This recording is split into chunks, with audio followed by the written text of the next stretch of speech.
All right, we are getting back into the mind of God. This is a series where we say, let's look at what we were taught from the Watchtower and what we experienced as growing up as Jehovah's Witnesses, and compare that to what we know to be a more moral, kind, loving parent-child relationship. So the Watchtower, it is constantly talking about, how God is this loving father.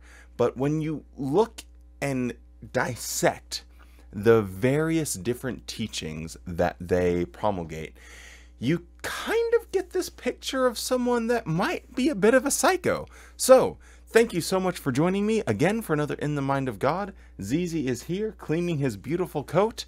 Don't forget to drop a like on this video. If you don't like this video, Zizi will be very sad. Imagine making Zizi sad. Imagine not subscribing to the channel and making Zizi cry. He cries little cat tears when you don't like and subscribe to the channel. So do that, okay? I'm sorry, Zizi. That was the worst intro ever. Finger guns run the intro. Let's do this thing.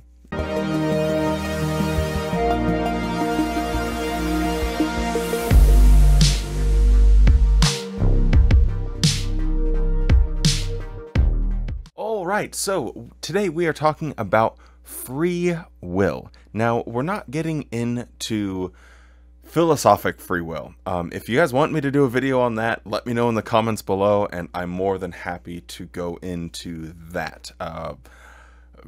Yeah, we'll talk determinism if you guys want, but I'm assuming that you're here for more of a generic thing, so we'll stick to that. Anyway, so the free will that I'm talking about is the one that I learned, and that most of you that are watching this learned as a Jehovah's Witness, and that is God giving you the gift to choose to worship him.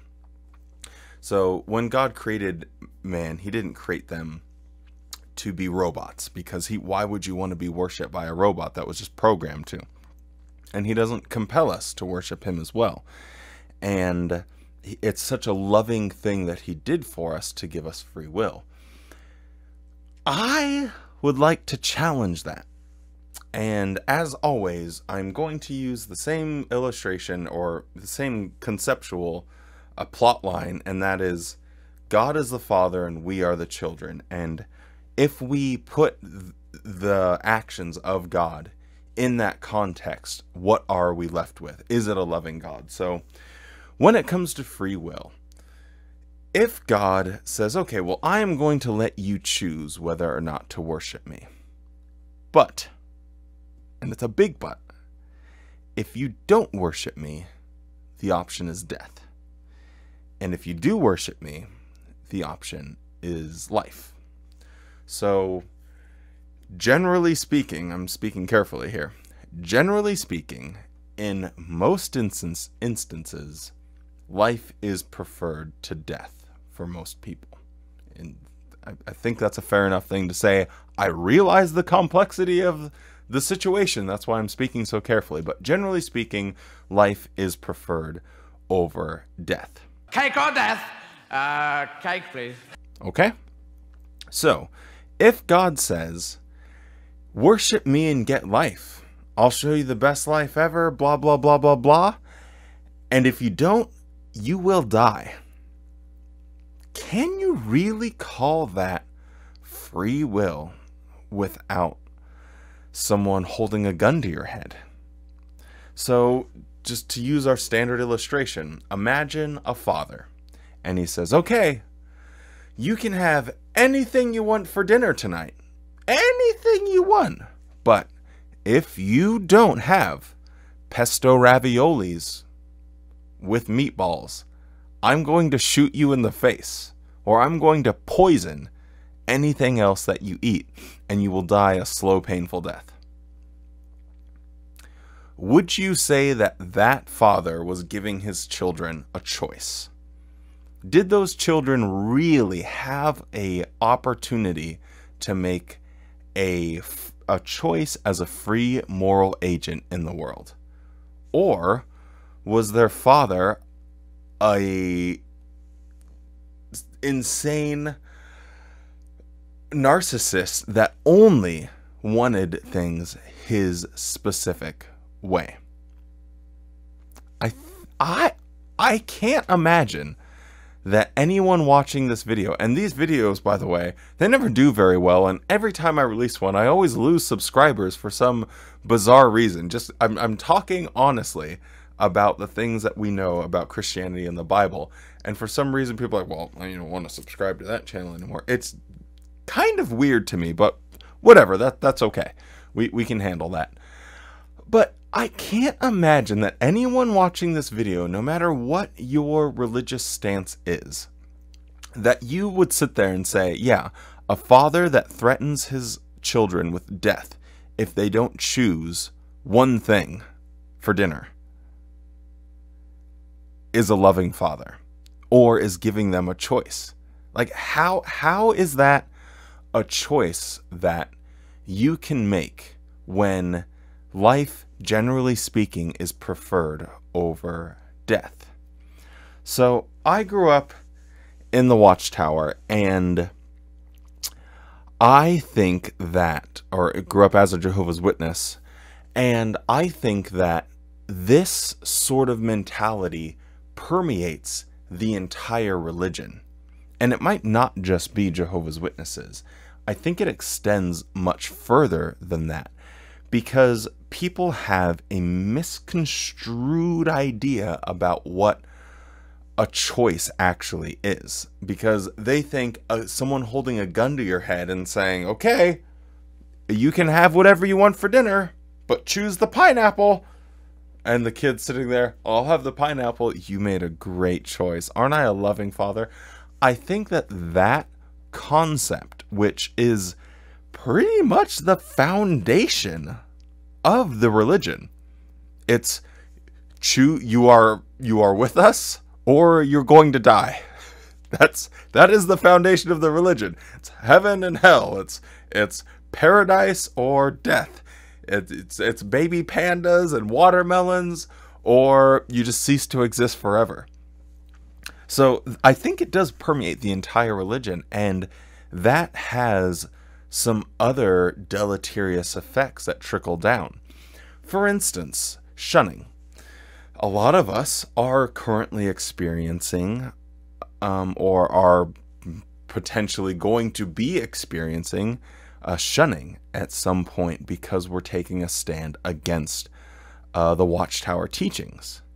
Now, because of that, not because of that necessarily, but that is indicative in my mind that the governing body has learned something from the God that they worshipped.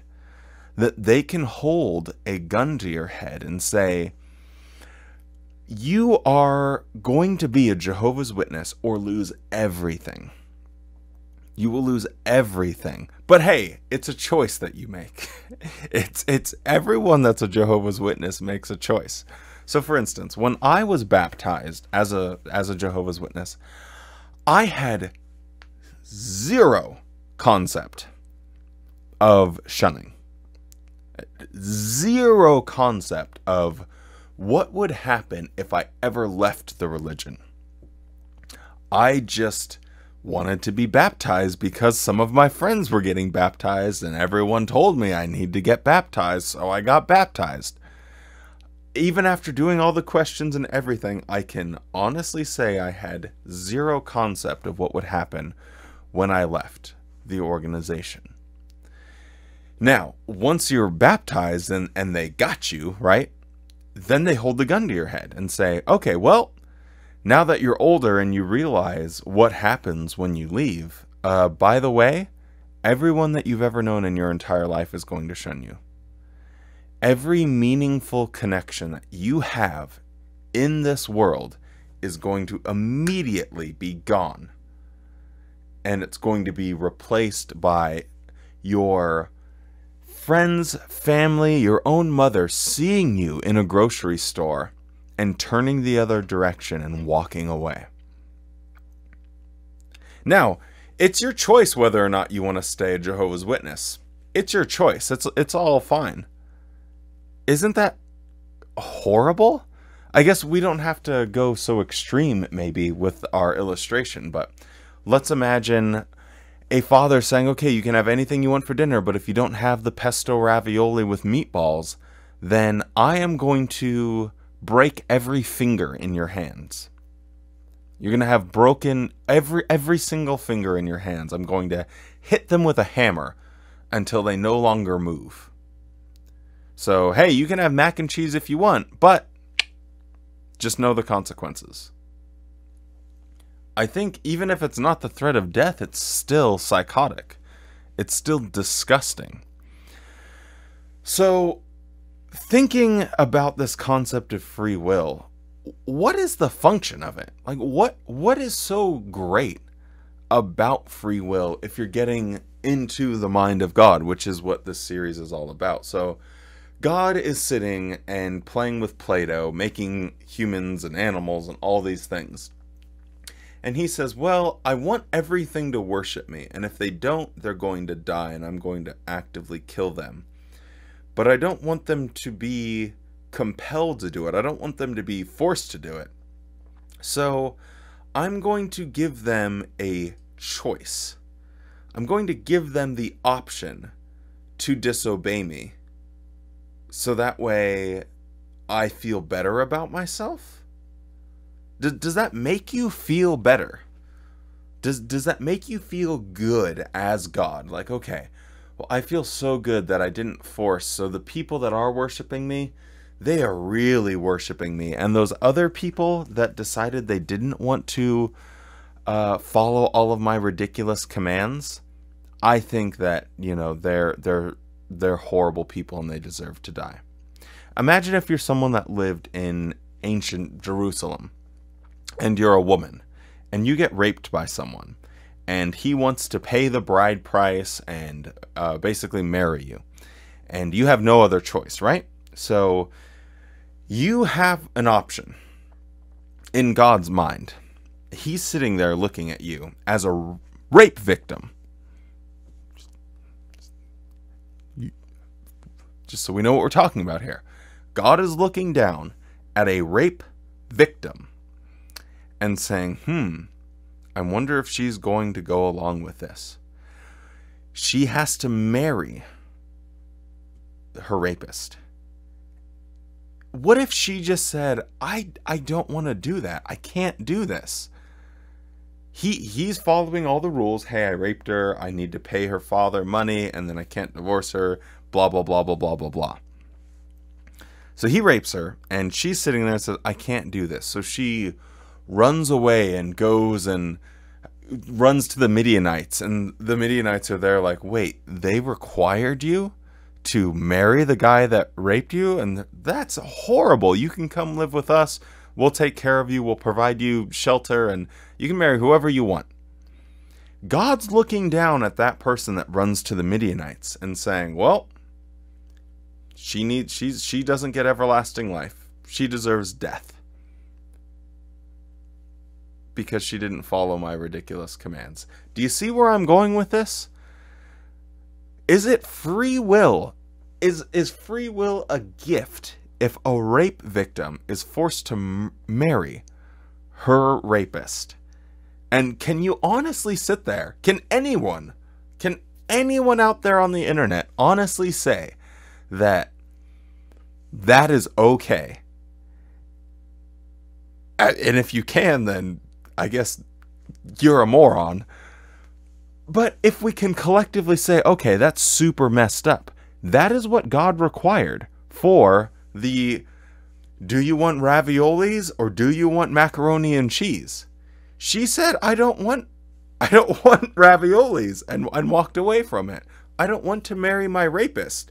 I'm going against God's law. So I'm going to have to choose between marrying my rapist and death, eternal death. Isn't that silly? And if you're in the mind of God, if you're in the mind of the monster that is making people, forcing people to make that kind of choice, what's wrong with you? In any other circumstance in life, anyone that wants to defend the Christian biblical God. Can you defend that? Can you say, well, at a time and place, it was okay for someone to marry the person that raped them and to force a girl? Can you honestly bring yourself to say that? Because I know the standard apologetic is, well, different laws for different people, different strokes for different folks. What are you going to do? I'm sorry. Stop. Just stop. It's ridiculous. It's silly. So, God not only has objectively immoral rules that we must follow in order to gain life, but he also shrouds the entire thing in saying, isn't this so loving that you have a choice? Now, to take this a little bit farther, we could go into Romans 8 and talk about how it directly says no one does have a choice. God either picks you or he doesn't pick you, but let's not blow the whole thing up into some philosophic argument, because the point of this is for people to think about the God that they worship or that they did worship, or just to reflect deeper on some of these concepts. So, what do you think of free will? Not from a philosophic standpoint, please. Let's not get into determinism. What do you think about free will in the sense that God grants it to you? And does that make you feel ushy gushy, gooey wooey, I can sleep better at night knowing that I have a choice to worship God? How do you sleep good at night knowing that some poor Israelite girl was forced to marry a rapist because she didn't want to experience eternal destruction? Now, mind you, was there really a concept of heaven and eternal destruction back then? That's a whole different conversation. But taking it from the biblical literalist perspective, right? These people that followed God or Yahweh would be resurrected. And then what about all the people? Well, we won't go too far. So anyway, that is a proper Wally rant. I'll probably have to cut some of that out. Thank you for indulging me in another one of these. Remember to like and subscribe, or Zizi will be very sad. Do you want Zizi to be sad and cry? No, you don't. Look how adorable he is. He's actually kind of... Yeah, I think he actually needs a bath. Never mind. Okay, well, maybe I'll make him cry tonight by giving him a bath. Anyway, thank you so much for indulging me in another episode of In the Mind of God. Don't forget to like and subscribe, and we will see you next time.